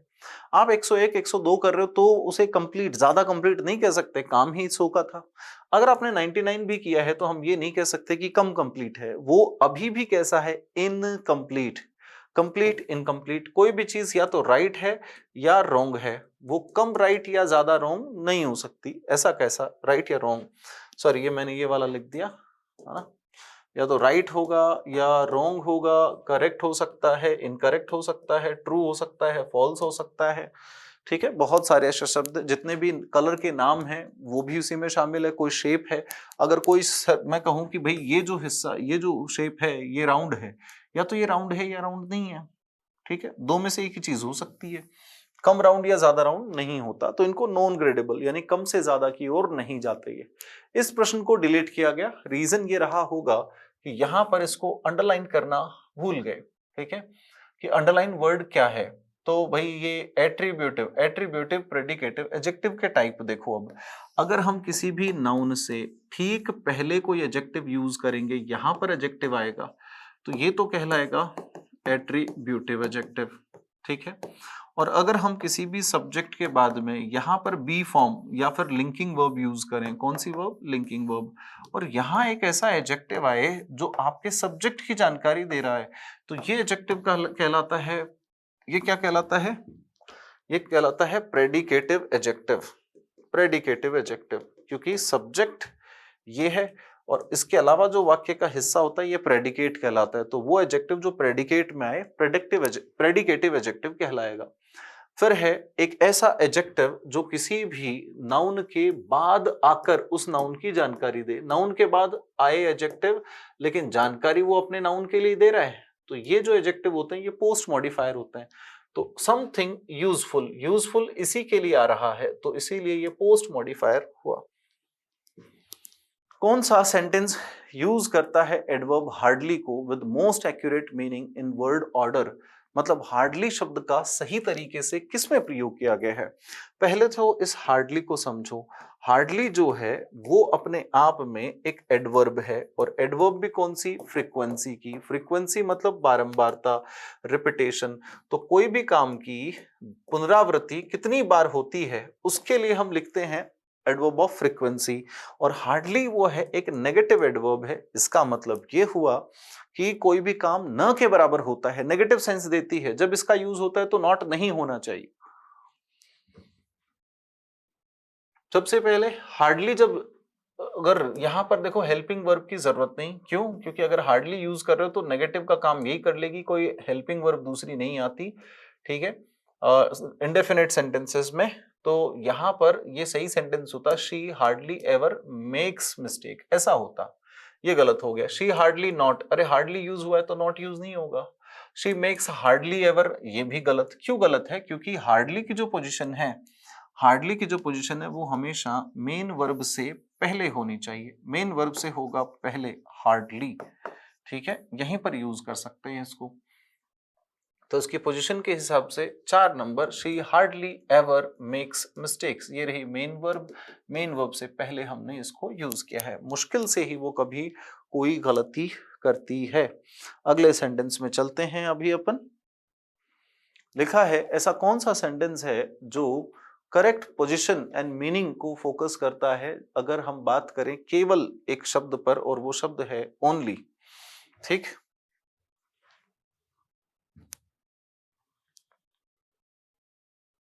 एडवर्ब ओनली को कैसे देखना है, एडवर्ब के तौर पर। एक चीज याद रखो, वे शब्द जो नाउन या प्रोनाउन की जानकारी देंगे, तो इसके लिए तो क्या यूज करते हैं हम, एडजेक्टिव। लेकिन किसी एडजेक्टिव की जानकारी या किसी एडवर्ब की जानकारी या किसी वर्ब की जानकारी, ठीक है, ये कौन देता है, ये एडवर्ब देता है। मतलब उनके लिए काम करता है। यहां पर ओनली आए नाउन प्रोनाउन है तो ये एडजेक्टिव हो गया, तो ये तो नहीं है। आई ओनली सेड, मैंने केवल इतना ही कहा। सेड वर्ब है, वर्ब की जानकारी देने वाला एडवर्ब हो जाएगा कि मैंने केवल इतना कहा था कि मैं वहां नहीं जाऊंगा, मैंने केवल ये कहा था। आई सेड ओनली दैट, ये दैट के लिए आ रहा है, प्रोनाउन हो गया, तो इसके लिए ये क्या हो गया, adjective. I said that only would, अब ये सेंटेंस ही गलत है, ओनली वुड होता ही नहीं है, किसी भी मॉडल के लिए ओनली यूज नहीं करते हम। ठीक है, तो यहां पर सेकेंड ऑप्शन करेक्ट होगा। ठीक है, आगे वाले हिस्से पे आ जाओ। अगला जो क्वेश्चन है हमारे पास में वो ये कहता है ऐसा, which sentence most accurately use a conjunctive adverb to show contrast between ideas. आपको ऐसी एडवर्ब बतानी है जो दो विचारों के बीच में कॉन्ट्रास्ट बताए। ठीक है, सो शी स्टडीड डिलिजेंटली, वो उसने बड़ी मेहनत के साथ पढ़ाई की। However she failed the exam, लेकिन वो एग्जाम में फेल हो गई। ये जो प्रश्न है ये आपके स्तर का नहीं है, इसमें पंक्चुएशन के बारे में पूछा गया है। तो जब भी हम इसको यूज करते हैं हाउएवर को, तो आप हावेवर से पहले क्या यूज कर सकते हैं, कॉमा और फुल स्टॉप दोनों कर सकते हैं ना हावेवर, लेकिन इसके बाद में कॉमा नहीं होनी चाहिए। तो ये वाला जो हिस्सा है थर्ड वाला, ये इसका करेक्ट आंसर हो जाना चाहिए। ठीक है, अगला सेंटेंस हम लगा लेते हैं और देखो ये क्या कहता है।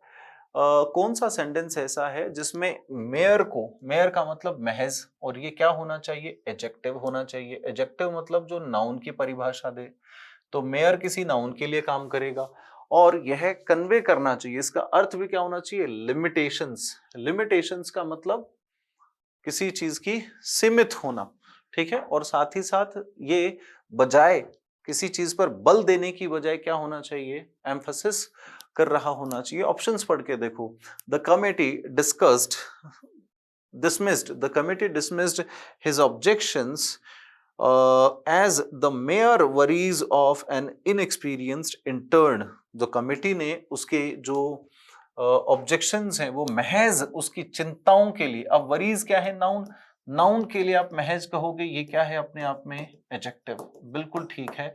तो ये क्या कह रहा है कि लिमिट, केवल चिंता, ये ओनली का अर्थ दे रहा है। दोबारा से देखो, she felt a mayor happiness, उसे महज हैप्पीनेस मतलब कम कम खुशी महसूस हुई, that could not be described, ये मीनिंग गलत बना रहा है। उसे इतनी कम खुशी हुई कि वो शब्दों में बयान नहीं कर पाई, नहीं ये तो उल्टा होना चाहिए, इसका अर्थ होना चाहिए तो उसे इतनी ज्यादा खुशी हुई। तो मेयर का यूज यहां गलत हुआ। The city was mayor beautiful, फिर से वही बात है, सिटी इतनी खूबसूरत थी, गलत हो गया। He solve the complex equation in mere 5 minutes. अब यहां पर एस्टोनिशिंग हिज टीचर, उसने अपने उस जटिल सवाल को कैसे सॉल्व किया, महज 5 मिनट्स में। तो मिनट को हम पहले 5 बता रहे हैं, तो महज 5, 5 नंबर बताने वाले शब्द एडजेक्टिव ऑफ नंबर होते हैं। नंबर के लिए जो शब्द आएगा वो किसका काम करेगा, सॉरी ये है तो एडजेक्टिव ही, मेयर 5 मिनट्स, केवल 5 मिनट्स में। तो यहां पर आपको पूछा क्या था कि लिमिटेशंस बतानी है, convey limitations rather than emphasis, बल नहीं देना। जबकि यहां पर क्या है, लिमिट, केवल, केवल 5 मिनट। ये दोनों सही हो रहे हैं यार, है ना। इसका सही आंसर होना चाहिए था 1 और 4, ठीक है, दोनों सही होने चाहिए थे। आंसर क्या मार्क किया गया है इसके अंदर, केवल 1 मार्क किया गया है। ये क्वेश्चन भी नहीं होगा। ठीक है, कर्टल सॉनेट्स हैं वो किसने लिखी, देखो 2 सॉनेट्स हैं, कर्टल और कॉर्डेट, दोनों किसने लिखी है, J.M. हॉपकिंस ने। इतना याद रखो, कर्टल सॉनेट्स वो है जो 10.5 लाइंस के अंदर है। टोटल सॉनेट्स कितनी लाइन में होती है, सॉनेट्स जो होती है वो होती है कितनी, 14 लाइंस में। और इन 14 लाइंस को हम हमेशा आयम्बिक पेंटामीटर में लिखते हैं। किसमें लिखते हैं, आयम्बिक पेंटामीटर में।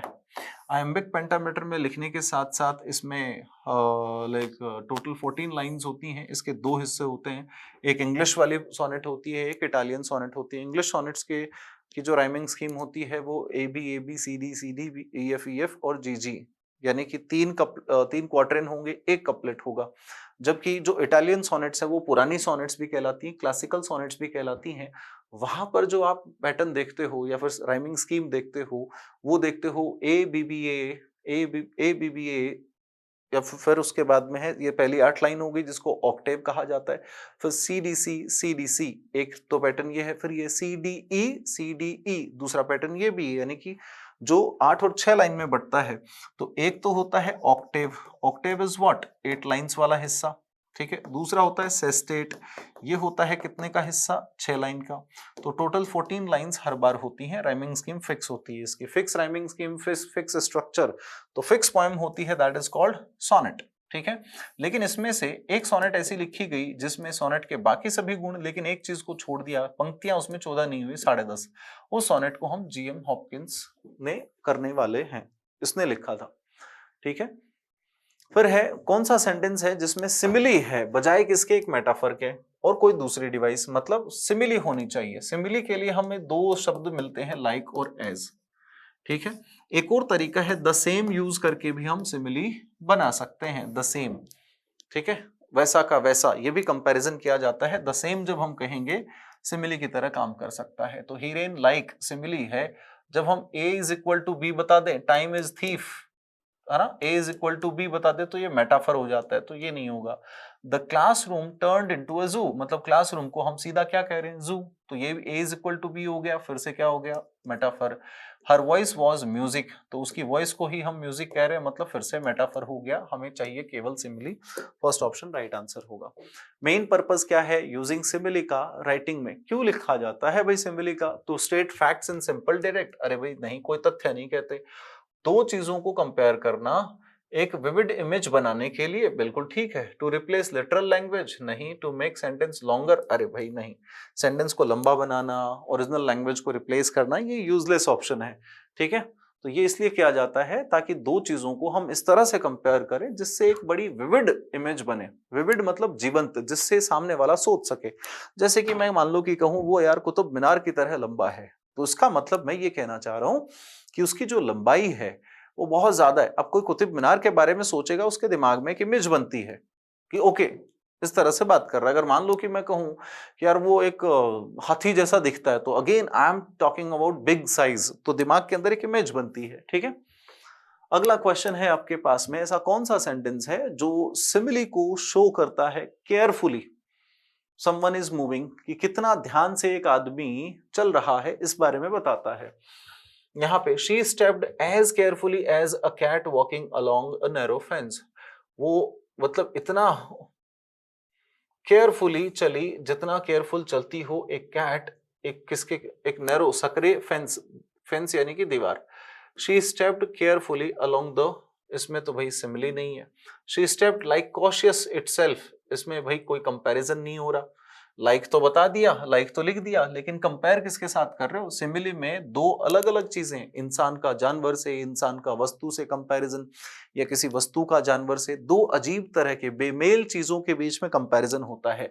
यहां पर उसका चलना बिल्ली के जैसा बताया है, तो ये कंपैरिजन है इंसान का जानवर से, तो यहां सिमिली है, एज का प्रयोग भी हुआ है।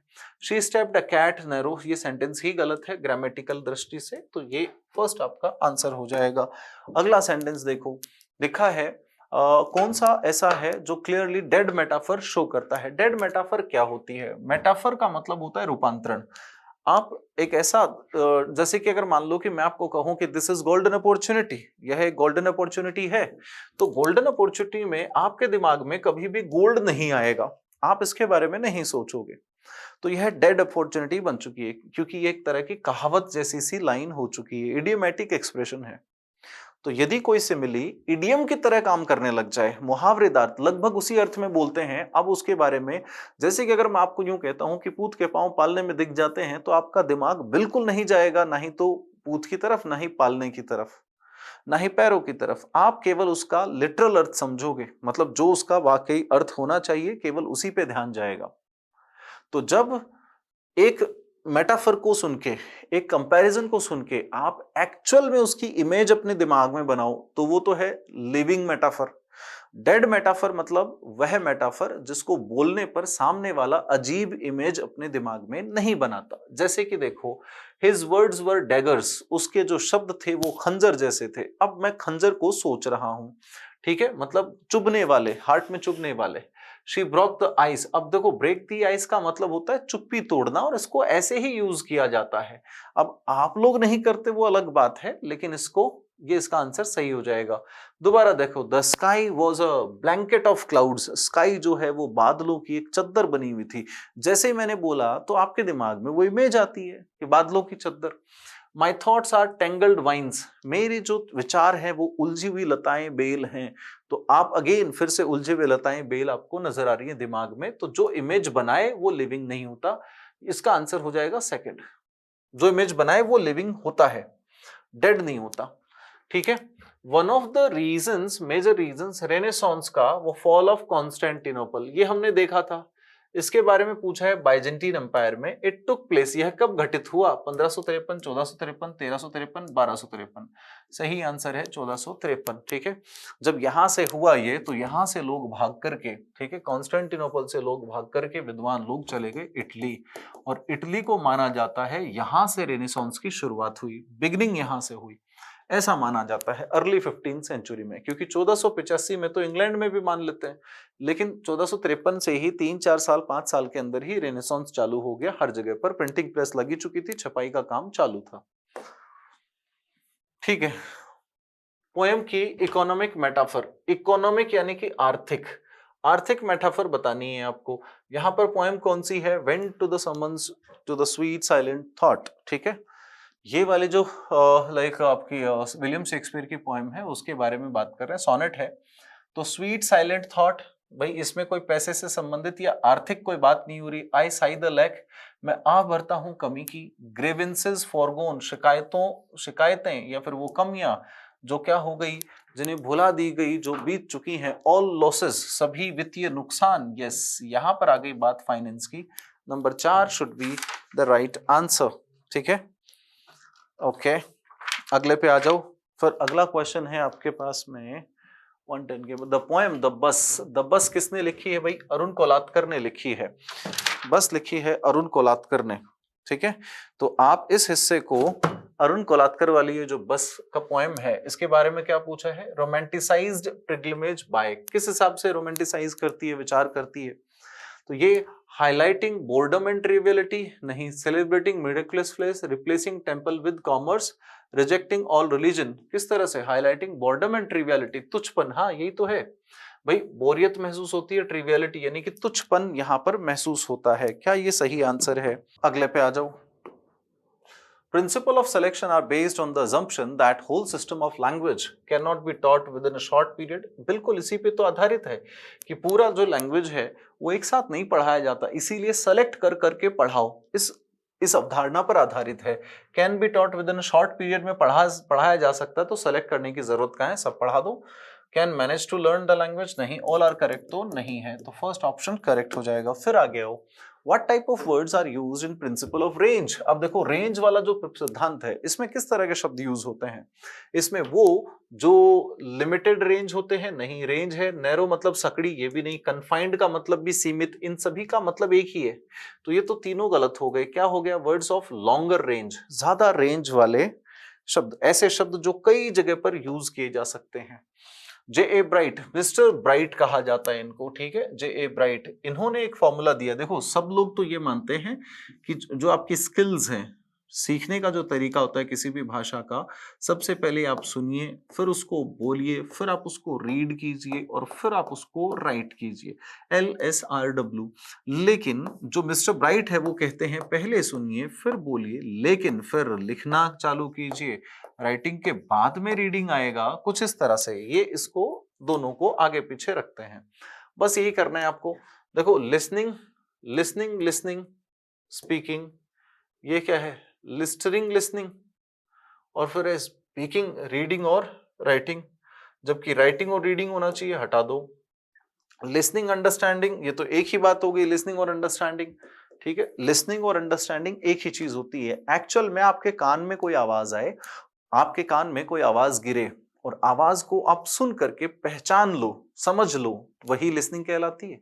अगर मैं आपके सामने इंग्लिश के सेंटेंसेस बोलूं और वो इंग्लिश के सेंटेंस आप समझ ही ना पाओ, तो लिसनिंग नहीं है वो। लिसनिंग उसे कहते हैं जब कोई बोले और बोली गई बातों को आप आसानी से सीख भी सकें, समझ भी सकें। तो अंडरस्टैंडिंग इज व्हाट, लिसनिंग।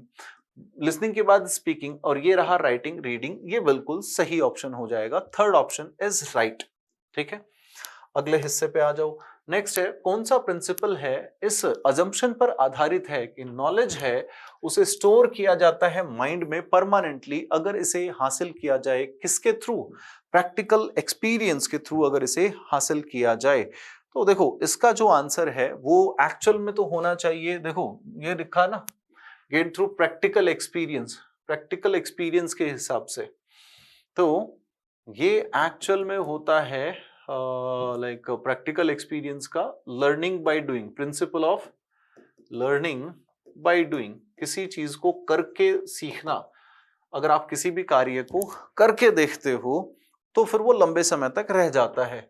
और correlation with life, habit formation, habit formation और प्रिंसिपल ऑफ करेक्टनेस और प्रिंसिपल ऑफ लैंग्वेज एप्टीट्यूड, देखो इनमें से सबसे बेहतर ये होता, इस क्वेश्चन को भी हटाया जाना चाहिए था।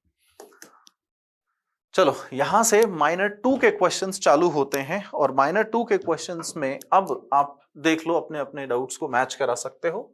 Who describes metaphysical points. लो जी, मेटाफिजिकल पॉइंट्स आ रहा है, यह वो हिस्सा है जो जैकोबियन एज के साथ साथ चालू होता है और नियो क्लासिकल एज के आते आते तब तक चलता है। मेटाफिजिकल ऐसी पोएट्री होती थी जिसमें दो अजीबो मतलब किसी भी लाइक जो पोएट्री होती थी बड़ी वो स्मार्टली लिखी जाती थी। एक कंपैरिजन किया जाता चीजों के बीच में, मेटाफर यूज की जाती थी, वो ऐसी मेटाफर होती थी जो कॉमनली नहीं करते। जैसे कि प्रेम को गुलाब कहना, ठीक है, या फिर प्रेम अगर लाइक महबूबा की कंपैरिजन है वो चांद से करना, ये बड़ी सामान्य बात है। लेकिन प्रेम का कंपैरिजन मान लो इन्होंने कर दिया कि एक मक्खी के शरीर में बहते हुए खून से। दो प्रेमियों का कंपैरिजन कर दिया इन्होंने किस हिसाब से कि एक कंपास है और उसके दो सुइए हैं, तो एक ये प्रेमी हो गया, एक प्रेमिक हो गया, जो एक दूसरे से दूर नहीं जा सकते, दोनों एक दूसरे से जुड़े हुए हैं, इस तरह के। तो ये अलग अलग अजीब तरह के कंपैरिजन के लिए जाना जाता है। मेटाफिजिकल पॉइंट्स के बारे में एक लाइन है कि metaphysical points as playing with the thoughts unlike Elizabethan who played with words. ये जो लाइन है ये किसने कही है? ये वॉल्टर स्कॉट ने कही है, ठीक है।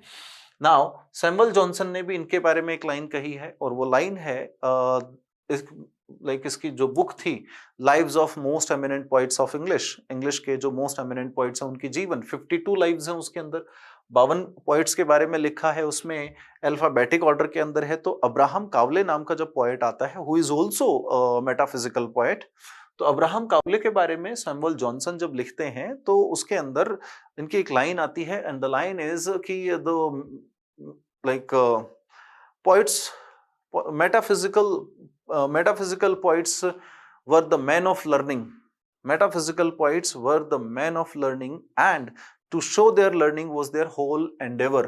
मतलब ये केवल सीखने वाले लोग थे और सीख करके उनको दिखाना दर्शाना ही इनका क्या था, एकमात्र उद्देश्य था। फिर है टीएस इलियट, तो टीएस इलियट है इसने टीएस इलियट ने the metaphysical poets, the metaphysical poets नाम का एक ऐसे लिखा था जहां से ये उसको पॉजिटिवली रिव्यू करते हैं। मेटाफिजिकल मतलब क्रिटिकल ऐसे था और ये पॉजिटिव रिव्यू देते हैं किसको? मेटाफिजिकल पोएट को। जबकि सैमुअल जॉनसन और जॉन ड्राइडन दोनों क्या करते हैं? मेटाफिजिकल पोएट्स की बुराई करते हैं। ये भी बुराई कर रहा है कि वो दिखावे के लोग थे। ठीक इसी तरह से जॉन ड्राइडन ने डिस्कोर्स कंसर्निंग सटायर 1693 में लिखी गई बुक है। उस बुक के अंदर कहते हैं सबसे पहले कि done affects metaphysics in his poetry. Done है अपनी पोएट्री में मेटाफिजिक्स को प्रभावित करता है। ठीक है, मेटाफिजिक्स का मतलब होता है बियॉन्ड द वर्ल्ड, दुनिया से परे, अजीबोगरीब तरह के कंसीट्स कंपैरिजंस का करना। अब यहां पे एक चीज देखो, सवाल आपके ये बनते हैं कि सबसे पहले मेटाफिजिक्स शब्द का प्रयोग किसने किया। अगर सवाल बने मेटाफिजिक्स शब्द का प्रयोग किसने किया तो आंसर होगा जॉन ड्राइडन। ठीक है, और अगर सवाल पूछा जाए कि मेटाफिजिकल शब्द का प्रयोग या मेटाफिजिकल पोएट्स का प्रयोग किसने किया, तब आंसर होगा कौन? तब आपका आंसर है सैमुअल जॉनसन। ठीक है, और किसमें किया था सैमुअल जॉनसन ने? The lives of most eminent poets of English. ठीक है, सैमुअल जॉनसन ने। और अगर ये पूछा जाए कि मेटाफिजिकल पोएट्स नाम का ऐसे किसका है, तो ये इसका आंसर होगा टीएस इलियट। ठीक है, जिन्होंने पॉजिटिवली रिव्यू किया और बड़ा मान सम्मान इन पोएट्स को दिया। ठीक है, चलो रिचर्ड क्रॉशॉ खुद एक मेटाफिजिकल पोएट्स हैं। एक और लाइन आती है और जॉन डन के बारे में ही कहा गया है कि John Donne deserves hanging for not keeping his accents in poetry, है ना। ये लाइन कही है बेन जॉनसन ने, किसके बारे में? जॉन डन, जो कि मेटाफिजिकल पोएट्स के जनक माने जाते हैं, या फिर आप इसे कह सकते हैं कि पायनियर माने जाते हैं। सबसे ज्यादा जो प्रैक्टिस करी वो जॉन डन ने करी। फिर इसी मेटाफिजिकल के हिस्से में एक और आता है metaphysical saint. Who is called metaphysical saint? तो वो नाम होगा जॉर्ज हर्बर्ट। ठीक है, सेंट क्यों कहा जाता है? क्योंकि भाई इन्होंने धार्मिक तरह की क्या लिखी है? पोएट्री लिखी है। हालांकि जॉन डन ने भी खूब रिलीजियस पोएट्री लिखी है और जॉर्ज हर्बर्ट ने केवल ही क्या लिखी है? हर्बर्ट BERT, केवल ही रिलीजियस पोएम्स लिखी हैं। द अल्टोर, ठीक है, द शेप पोएम्स भी इसी से रिलेवेंट है। ठीक है, who is following is not characteristic, which of the following is not a characteristic of metaphysical poetry. Angénieux conceits बिल्कुल होता है, सिंपल सिंपल डिक्शन बिल्कुल होता है, यूज ऑफ पैराडॉक्स। अब देखो सिंपल डिक्शन आम बोलचाल की भाषा काम में लेते हैं, बिल्कुल ठीक है। ओ बिजी ओल्ड अनरूली सन, ओ बिजी ओल्ड फूल अनरूली सन, ठीक है, सीधा सीधा आम बोलचाल की भाषा काम में लेते हैं। यूज ऑफ पैराडॉक्स, पैराडॉक्स का मतलब होता है अंतर्द्वंद वाले सेंटेंस, ऐसे वाक्य जिनके आपस में आपस में ही कॉन्ट्राडिक्शन है। पहले एक बात कही, जैसे कि something which is visible everywhere is not visible anywhere, या फिर मैं कहूं कि something which is present everywhere is present nowhere, something which has no colour has all the colours. एक ऐसी चीज जिसमें कोई रंग नहीं वो रंग विहीन, जिसमें सारे रंग है वो रंग विहीन है। तो ऐसे वाक्य जिनके आपस में कॉन्ट्रास्ट हो, मीनिंगफुल होते हैं ये, तो उनको हम पैराडॉक्स कहते हैं। तो इनका भी प्रयोग इसमें होता है, साधारण बोलचाल की भाषा का प्रयोग होता है। एपिक नैरेटिव स्टाइल नहीं है, ठीक है। ये कोई भी एपिक नैरेटिव स्टाइल क्या होता है, जिसमें बढ़ा चढ़ाकर चीजों को और बहुत लंबे तरीके से बताया जाए। जैसे कि पहले क्या होता था, महाराज पेश करते थे तो उसके पीछे 20 नदियों की 20 नामों की उपाधियां लगा देते थे, है ना। महाराज धीराज, इसके विजेता, उसके विजेता, उसका संहार करने वाले, उसका भला करने वाले 50, फिर बोल करके फिर बोलते हैं महाराज, फिर किसी उसका नाम पधार रहे हैं। तो उतना नरेशन नहीं होता, बढ़ा चढ़ा करके चीजों को नहीं रखा जाता। हाँ, यहाँ पर इंजीनियस कंसीट होते हैं। इंजीनियस कंसीट होते हैं वो, उनको हम एक्सटेंडेड मेटाफर भी कहते हैं। देखो मेटाफर तो आप जानते ही हो, एक बेतुका बेमेल कंपैरिजन, लेकिन ये एक्सटेंडेड होने का मतलब ऐसा कंपैरिजन, ऐसा मेटाफर जो सामान्य रूप से नहीं देखने को मिलता। जैसे कि अगर मान लो कि मैं कह दूं कि मेरा जीवन दीवार है, ये समस्या हो गई, या फिर दीवार मेरा जीवन है, गलत हो गया। ये अजीब तरह का कंपैरिजन कर दिया। अब इस बात को साबित करने के लिए मैं कोई भी लॉजिक्स वगैरह देता रहूं, ठीक है, तो इसको हम एक्सटेंडेड मेटाफर कहेंगे। अगला देखो, a valediction forbidding mourning deals with. ये जो पोएम है ये एक मेटाफिजिकल पोएम है, जिसको लिखने वाला जॉन डन ही है। जॉन डन ने इस पोएम को लिखा, ठीक है। और अब ये किसके बारे में बात करती है, प्रेम और जुदाई। यस, यही इसी के बारे में। डेथ और फियर नहीं, स्पिरिचुअल फ्रीडम नहीं, कार्पे डियम नहीं। कार्पे डियम क्या है, कार्पे डियम फिलोसॉफी है। ये एक लैटिन फ्रेज है जिसका मतलब होता है to utilise the moment, utilise the present moment to the fullest, मतलब एक अच्छे से प्रेजेंट मोमेंट को जीना, ठीक है। या फिर हम इसको कह सकते हैं कि to live the present moment well, अच्छे से जीना, या फिर seize the opportunity, seize the moment, इस तरह की इसकी एक्सप्लेनेशन आती है कार्पे डियम, ठीक है।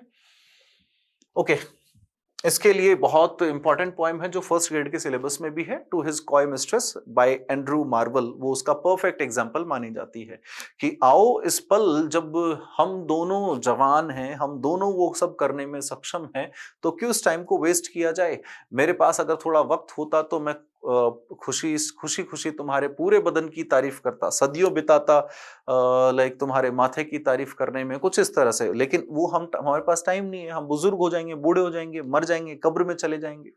तो भाई जब हम सब करने में सक्षम है तो अपनी प्रेमिका को मनाने के लिए वो यही कह रहा है कि सीज द अपॉर्चुनिटी, इस अवसर का फायदा उठाओ। इसी को हम क्या कहते हैं, कार्पे डियम कहते हैं। ये इसका आंसर नहीं है। ये जो पोएम है मेटाफिजिकल पोएम है, जॉन डन ने लिखी है। इसके बारे में क्या है, वैलिडिक्शन का मतलब ही क्या होता है, विदाई मैसेज, एक वो मैसेज जो विदाई के समय दिया जाता है, ठीक है। वैलिडिक्टरी स्पीच आपने सुना होगा। तो विदा होते वक्त वो कहता है फॉरबिडिंग मॉर्निंग, भाई शोक मत मनाना, दुखी मत होना मेरे चले जाने से। दुखी हो रहा है, जो प्रेमिका है वो दुखी हो रही है, जॉन डन उससे कह रहा है कि दुखी मत हो मेरे चले जाने से। तो लव और सेपरेशन को लेकर के है। सनराइजिंग ये आपके सिलेबस का हिस्सा है, bye John Donne is a passionate address, ठीक है। ओ बिजी ओल्ड अनरूली सन, किसको एड्रेस करता है वो, द सन को, सूर्य को संबोधित करता है, ठीक है। जैसे वो बुजुर्ग कहता है, विच of the following subjects boldly treated, किन सब्जेक्ट को आप इसमें बड़ी बोल्ड तरीके से खुल करके ट्रीट करते हो। मृत्यु को बिल्कुल करते हो, फिजिकल लव बिल्कुल करते हो, रिलीजियस डिवोशन को भी करते हो, तीनों को। तो 1 2 3 1 2 3 थर्ड ऑप्शन करेक्ट है, ठीक है। फिर होगा ओके, आर्टिकल्स पे बेस्ड क्वेश्चंस है, फटाफट देखते हैं। There was a knock on the door, ठीक है, there was a knock on the door, मतलब जाहिर सी बात है जो नॉक होगी वो मेरे घर के दरवाजे पे होगी। I opened it and found a small dark man in a blue overcoat and a woollen cap. ठीक है, तो यहां पर ए द ए और a first option is right answer. ठीक है, नेक्स्ट देखो, apple a day keeps the doctor away. बड़ा ही सिंपल सा क्वेश्चन है, बताओ क्या होना चाहिए। एप्पल से पहले क्या लगाते हैं हम, बताओ भाई। एन एप्पल होगा, कीप्स द डॉक्टर, ऑब्वियस सी बात है कि भाई जो भी डॉक्टर होता है, जो भी हमारा इलाज करता है, अवे। बट यहां देखो एप्पल्स प्लूरल है तो ए या एन तो नहीं हो सकता, या तो यहां होना चाहिए जीरो आर्टिकल। लेकिन यहां पर आई बॉट यस्टरडे, ये किसकी जानकारी है, एप्पल्स की। तो यदि किसी नाउन की जानकारी एक फ्रेज या क्लोज के माध्यम से दी जाए तो वो निश्चित हो जाएगा। तो यहां पर निश्चित होते ही क्या लग जाएगा, द लग जाएगा। ए द आंसर हो गया क्या, sorry an the an an, फिर इसमें द आंसर एन द इसमें भी द, फर्स्ट ऑप्शन करेक्ट है। ठीक है, ये फर्स्ट ऑप्शन करेक्ट है। आर सार खट्टे, अरे एडजेक्टिव से पहले आर्टिकल नहीं लगाने की जरूरत है हमें। माउंट एवरेस्ट, माउंट एवरेस्ट क्या है, अपने आप में एक निश्चित पर्वत का नाम जिससे पहले कोई आर्टिकल नहीं, जीरो आर्टिकल, तो ये ऑप्शन हट गया और ये ऑप्शन हट गया। आगे देखो, इज हाईएस्ट, सुपरलेटिव डिग्री की बात है तो इससे पहले क्या यूज होगा, आर्टिकल द। एक इंपॉर्टेंट चीज सीखो, सुपरलेटिव डिग्री से पहले कोई शक नहीं कि हम आर्टिकल द लगाते हैं, ठीक है। लेकिन अगर इसी सुपरलेटिव डिग्री से पहले आपको नजर आ जाए अधिकार बताने वाले शब्द, पॉजेसिव केस, जैसे कि माई, योर, हिज, हर, ठीक है। माई हाईएस्ट, तो माई द हाईएस्ट नहीं करना। My highest jump, my the highest नहीं करना है, ठीक है। मैं कहूं कि मेरा सबसे करीबी मित्र, माई द क्लोजेस्ट फ्रेंड नहीं होगा। माई, हिज, हर, कोई भी अधिकार बताने वाला शब्द आ जाए तो सुपरलेटिव डिग्री हो, कोई भी डिग्री हो, कोई आर्टिकल का यूज नहीं होता, ठीक है। लेकिन यहां ऐसा नहीं है, सुपरलेटिव डिग्री है तो द का यूज होना चाहिए, तो जीरो आर्टिकल के बाद में द, जीरो आर्टिकल के बाद में द दोनों सेम है, यहां तक चल रहा है। पीक इन हिमालयाज, हिमालयाज पर्वत श्रेणी है। कोई भी पर्वत श्रेणी, पर्वत श्रृंखला की अगर बात करें, सीरीज की बात करें, तब आर्टिकल द लगता है। यहां जीरो आर्टिकल दे दिया, गलत हो गया, सेकंड ऑप्शन करेक्ट है, ठीक है। आगे बढ़ो जरा। He said that he had, अब ये उसने ऐसा कहा कि ही हैड बुक, उसके पास एक बुक थी, ठीक है। कौन सी बुक थी अभी हमें नहीं पता, आर्टिकल ए होगा, द हट गया, द हट गया। फिर उसके बाद में but that it had been burnt, वह जल गया था, in fire in Mister Smith's house. अरे उस आग में, इस आग की जानकारी है ना, जानकारी किसी फ्रेज से जाए तो द लगेगा। तो यहां पर एक तो अ होगा, सबसे पहले अ, फिर उसके बाद में इन द, ए के बाद में द होगा, ए के बाद द होगा। किसी प्रॉपर नाउन से पहले हम आर्टिकल लगाने की जरूरत नहीं है। In the fire in Mister Smith's house. और यहां पर फिर से वही बात है, हाउस से पहले देखो पॉजेसिव केस आ रहा है, पॉजेसिव केस यानी कि अधिकार बताने वाले शब्द, उससे पहले आर्टिकल नहीं आते, ठीक है। चलो नेक्स्ट पे आते हैं। By this time I had come to a conclusion, मैं एक निष्कर्ष पर पहुंचा। वो निष्कर्ष क्या था, ये था कि he wasn't a genuine meter reader, वो कोई जेन्युइन मीटर रीडर नहीं था। एंड द मोमेंट, उसी पल वो चला गया, he left the house, I rang the police, किसी भी डिपार्टमेंट के नाम से पहले, तो सबसे पहले लास्ट में द होगा, एक तो ये हट गया। यहां पर और देखो, सबसे पहले ए आना चाहिए तो द वाला हट गया, फिर ये हट गया, आंसर यहीं से हो गया, ठीक है। There has been a murder, एक मर्डर हुआ है, दो लोग बात कर रहे हैं। Oh where is the body, अब ये द क्यों आएगा, अगर मर्डर हुआ है तो उसी की बॉडी, तो यहां द होना चाहिए। वो कहेगा नहीं है कोई बॉडी, कोई बॉडी नहीं, तो देयर इजंट अ बॉडी, या एनी होना तो सही सही रहता। Then how do you know, कि कैसे तुम्हें पता कि एक मर्डर हुआ है, तो इस तरह से होगा a the a the a, first option. चलो नेक्स्ट पे आ जाओ। फिर है आपके पास असर्शन रीजन, क्या दे रखा है, द बेबी इज स्लीपिंग। देखो ये रहा, इज हेल्पिंग वर्ब है और ये क्या है, main verb. Sleeping is a compliment नहीं, कोई एडजेक्टिव थोड़ा ना है। स्लीपिंग बेबी, सोया हुआ बेबी नहीं है, बेबी सो रहा है। बेबी सोया हुआ, उसकी जानकारी नहीं, वो सो रहा है, एक्शन बताया जा रहा है, ठीक है। यहीं पर a compliment is required to complete a meaning of linking verb, linking verb के मीनिंग को कंप्लीट करने के लिए कॉम्प्लीमेंट चाहिए, चाहे नाउन हो चाहे एडजेक्टिव हो, बिल्कुल ठीक है। तो पहला स्टेटमेंट गलत है, दूसरा सही है। First is incorrect, first is false and R is true. ठीक है, next question, which sentence has subject verb object, दो चीजें होनी चाहिए, नॉन लिविंग चीज और लिविंग, ये रहा। और देखो he called me a liar, liar तो इसकी जानकारी है, ठीक है, ये हो गया ऑब्जेक्ट, ये तो दोनों एक ही चीज है ना, एक ही चीज की तरफ इशारा हो तो एक नाउन कॉम्प्लीमेंट का काम करता है, जब दो नाउन एक ही चीज को बताएं तो एक नाउन कॉम्प्लीमेंट होगा। ठीक है, ही टोल्ड मी, उसने मुझे बताया, ये ऑब्जेक्ट हो गया, द ट्रूथ ये भी ऑब्जेक्ट हो गया, तो ये वाला सही है। He found me a job, तो मी ऑब्जेक्ट हो गया, अ जॉब ऑब्जेक्ट हो गया, दो ऑब्जेक्ट हो गया, तो 2 और 3 दोनों सही है, नंबर 4। ठीक है, 4 नंबर ऑप्शन हो जाना चाहिए। अगला देखो, फिर है the horse stands on the हिल, ये ऑन द हिल क्या बताता है, एड्रेस बताता है। एड्रेस क्या हो गया भाई, अब एडवर्ब है, कॉम्प्लीमेंट एडजेक्टिव या नाउन हो सकता है, और कॉम्प्लीमेंट अगेन एडजंक्ट नहीं, ये क्या हो गया अपने आप में मैंडेटरी एडवर्बियल एडवर्ब की बात करता है। द कॉफी टेस्ट्स बिटर, अब ये बिटर जो है कड़वा बता रहा है किसको, कॉफी को, तो ये कॉम्प्लीमेंट है, सब्जेक्ट वर्ब कॉम्प्लीमेंट, एसवीसी। ठीक है, एडवर्ब नहीं होगा, एडवर्ब बिटरली होता। फिर उसके बाद में है एरर ढूंढनी है किसमें, use of all the children like playing, बिल्कुल ठीक है, all of the children like playing, all children like playing, the all नहीं, ऑल के साथ में द नहीं, ऑल द हो सकता है, तो ये इनकरेक्ट छांटना है, क्या हो जाएगा, 4 नंबर आंसर हो जाएगा। ये तो सही है तीनों, ये गलत है, तो इसका आंसर यही होगा इनकरेक्ट छांटने के लिए। Identified the correct sentence on both, ठीक उसी तरह से बोथ का प्रयोग पूछा गया है कि सही है, बोथ ऑफ माई ब्रदर्स ठीक है, प्लूरल नाउन होना चाहिए, बोथ माई ब्रदर्स आर, ये भी ठीक है। क्या पूछा है, आइडेंटिफाइड द करेक्ट, अच्छा ठीक है, दोनों ये दे रखा ना, 1 और 2 आर करेक्ट, माई बोथ नहीं होगा, ठीक है, ये गलत है, ये सही, अगर ये 2 सही है तो सही आंसर होगा 4 नंबर। अगला सेंटेंस देखते हैं, तो which of the following statement about some and any are correct, some और एनी के बारे में कौन सा स्टेटमेंट है जो कि सही है। Any is a common noun in if close, some is used in questions when we expect a yes answer, बिल्कुल ठीक है। any is common in if clauses, बिल्कुल ठीक है, ये भी ठीक है। any can be used in affirmative sentence to mean it doesn't matter which, बिल्कुल ठीक है ये भी।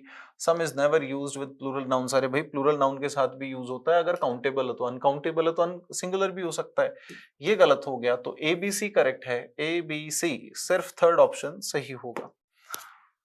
फिर है select the correct set of sentence regarding no and none, no और नन के बारे में करेक्ट सेंटेंस देखना है, ठीक है, तो no work has been done, ठीक है, none of the work has been done, okay, no of the work गलत हो गया, नन वर्क गलत हो गया, ओनली ए और बी करेक्ट है, ठीक है, ये आंसर सही होगा। विच of the following follows the determiner plus determiner sequence, determiner plus determiner, देखो the my book गलत हो गया, all the books बिल्कुल ठीक है, some water नहीं, फिर every any student नहीं, केवल सेकंड ऑप्शन है जो सही तरीके से फॉलो करता है।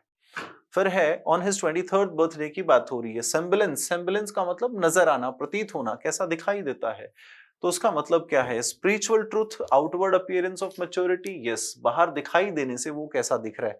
इसके अंदर कवि की चिंता क्या है, on his 23rd birthday by Milton, इसके अंदर मिल्टन ये कहता है कि भाई मेरे साथी जो हैं वो इतना कुछ अचीव कर चुके हैं, मैं दिखाई देने से इतना मैच्योर लगता हूँ, इतना बड़ा लगता हूँ, लेकिन मैंने अब तक कुछ हासिल किया नहीं है, अंदर से मैं एकदम अपरिपक्व हूँ, एकदम कमजोर हूँ, अभी तक मुझे कुछ वो हासिल नहीं हुआ है। फिर जाकर के, क्योंकि ये जो सोनेट है एक सोनेट है, और ये मिल्टोनिक सोनेट कह सकते हो आप इसे, या फिर इसे इटालियन पैटर्न पे लिखी जाती है, भाषा अंग्रेजी बट पैटर्न इसका ऑक्टेव और सस्टेट वाला।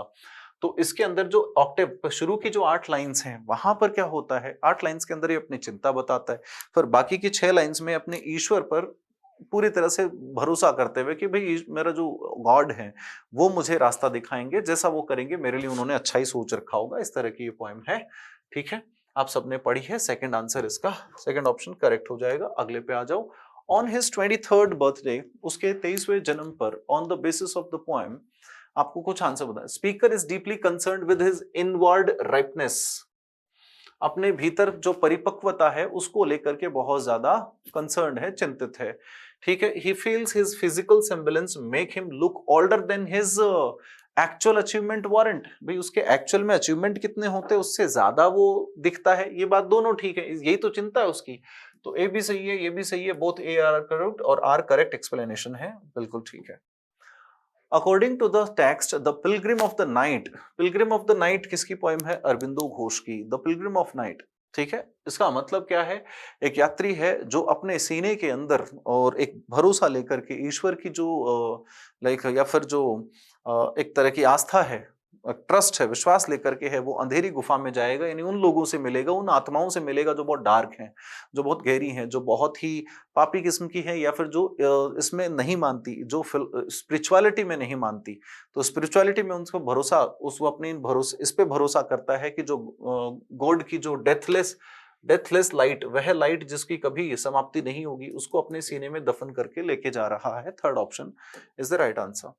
The poem Pilgrim of the night is divided into which structural pattern, ये सारे गलत हैं तो इसीलिए स्टार लगा हुआ है, बिल्कुल ठीक है, एक्सप्लेनेशन की जरूरत नहीं। What does the pilgrim woo in the heart of the night? Why does the pilgrim woo the heart of the night? To escape the material world, to find hidden treasure, to transform darkness with divine love into light, बिल्कुल ठीक है। अरे भाई वो क्यों, जो night है, अंधेरा है, अंधेरे के दिल में क्यों जाना चाहता है, वो क्यों उसको छेड़ना चाहता है? वो चाहता है कि उसको बदल दे, उसके अंदर जो अंधेरा है उसको किससे बदले? वो अपने डिवाइन लव, दैवीय प्रेम और रोशनी से बदल दे, उसको भी रोशन कर दे। उस अंधेरे के अंदर वो एक जो ईश्वर के प्रति प्रेम या स्पिरिचुअलिटी के प्रति जो प्रेम है उसको जगाना चाहता है। कौन सी ऐसी फॉलोइंग है जिसको कंसीडर किया जाता है रिसेप्टिव ऑरल स्किल? बोलने सुनने से संबंधित है ना, तो भाई जाहिर सी बात है रिसेप्टिव, रिसीव करना है। रिसीव करने के लिए एक तो है रीडिंग आपकी और एक है लिसनिंग। तो यहाँ पर ऑरल स्किल के अंदर कौन सी आएगी? लिसनिंग एंड स्पीकिंग आती है। स्पीकिंग हो सकती है बट ये क्या है? प्रोडक्टिव स्किल है। ऑरल स्किल तो है, ये दोनों ऑरल हैं, ये दोनों अच्छा इसमें ये स्किल नहीं है। राइटिंग क्या है? ये है प्रोडक्टिव, और ये लिसनिंग है रिसेप्टिव, ये है प्रोडक्टिव। ठीक है, लेकिन ये सुनने बोलने से संबंधित है, इसलिए इसका थर्ड आंसर हो जाएगा। ठीक है, चलो यहाँ पे मैं आपको वैसे बता देता हूँ। देखो, एक होता है, इसको दो तरह से डिवाइड करते हैं स्किल्स को, चार स्किल्स हैं। एक है लिसनिंग, एक है स्पीकिंग, फिर है रीडिंग और राइटिंग। तो ये जो पहली दो स्किल्स हैं ये कहलाती हैं प्राइमरी, और दूसरी जो स्किल्स हैं ये कहलाती हैं secondary.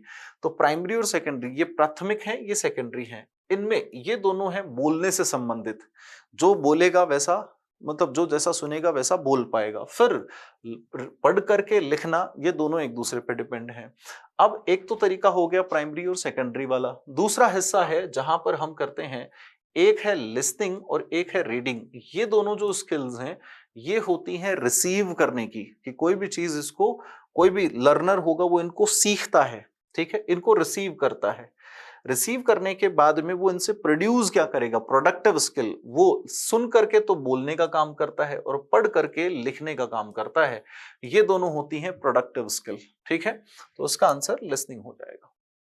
Reading a newspaper quickly to find out a specific name is called. अब बताओ, आपको एक खास एक न्यूज़पेपर लिखा हुआ है, उसके अंदर आप कोई डेट फटाफट ढूंढ रहे हो, तो उसको बोलते हैं स्कैन करना।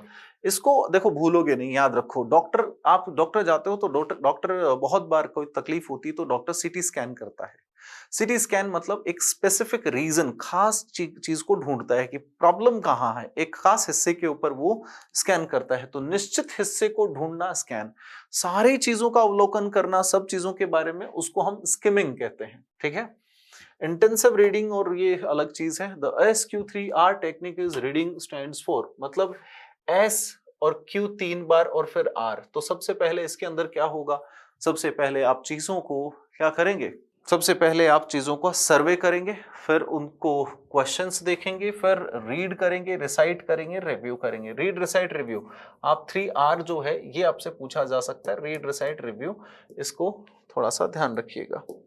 अगला है आपके पास, in the process approach to writing what comes after drafting. Drafting करने के बाद इन सबको देख लो। जब भी हम सबसे पहले देखते हैं तो सबसे पहले ब्रेनस्टॉर्मिंग होता है। ब्रेनस्टॉर्मिंग क्या चीज है? किसी भी चीज के बारे में गहन रूप से विचार करना, ठीक है, कि क्या क्या लिखा जा सकता है। राइटिंग में ब्रेनस्टॉर्मिंग मींस आइडियाज को कलेक्ट करना, ब्रेनस्टॉर्मिंग, ठीक है, आइडियाज को इकट्ठा करके उनको ऑर्गेनाइज करना। ऑर्गेनाइज करने के बाद में सबसे पहले आप क्या करोगे? प्री राइटिंग, कि ठीक है मैं पहले इसको लिखूंगा, इसको लिखूंगा, इसको लिखूंगा, ठीक है, फिर उसके बाद में उसको आप एक ड्राफ्ट के अंदर लेके आओगे। ड्राफ्ट करने के बाद में उसको रिवाइज करोगे, देख लो कहीं कोई कमी है क्या, और अगर कमी है तो सुधार दिया, सुधारने के बाद में उसको फाइनली पब्लिश करोगे। आपसे पूछा है ड्राफ्टिंग के बाद क्या होगा, तो ड्राफ्टिंग के बाद पहले रिवाइज करो कि कोई कमी रह गई क्या, ठीक है, तो third should be the answer. और फिर यहां से -3 हो जाता है। तो इस क्लास के लिए केवल 2 पेपर और अगले पेपर हैं, कोशिश करेंगे थोड़े स्पीड से किए जाएं, कम टाइम के अंदर ज्यादातर आंसर बता दिए जाएं। ख्याल रखिए अपना, सी यू।